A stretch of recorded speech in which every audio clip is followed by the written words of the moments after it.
Базарда бір ер адам жақындап, маған басқа ауылда қосалқы жұмыс істеуді ұсынды. Жалақы баспана тамақтандыру болады деп уәде берді. Алғашында бәрі жақсы болды.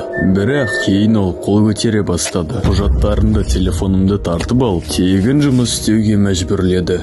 Мен мүгедекпін. Отбасымда достарым да жоқ. Маған бейтаныс ер адам келіп, қайыр сұрауға мәжбүрлей бастады.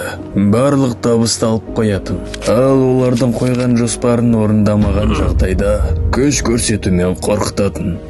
Барда құрбым екеумізге сыпайы күлімсіреген қыз жақындады. Модель ретінде жұмыс істеуді ұсынып, жоғары жалақы болады деп уәде берді. Егер ұнамаса кетіп қаласыңдар деді. Алайда біз адам саудагерлерінің қолына түсіп қалыппыз. Олар мені түнгі массаж салонына жұмысқа жіберді.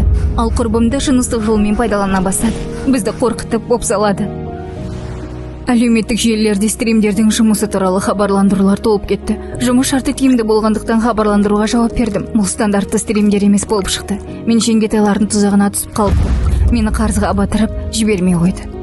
Жаңа туған нәрестелерді асырап алу мақсатында сату фактілері де бар. Бұл әрекеттердің барлығы қылмыстық жауапкершілікке тартылады. Егер сіз адам саудасының құрбаны болсаңыз, немесе осындай қылмыстың куәгері болсаңыз, полицияға хабарласыңыз. Немесе 116 нөміріне қоңырау шалыңыз. Сенім телефоны Қазақстанның барлық аймақтарында тәулік бойы анонимді жұмыс істейді.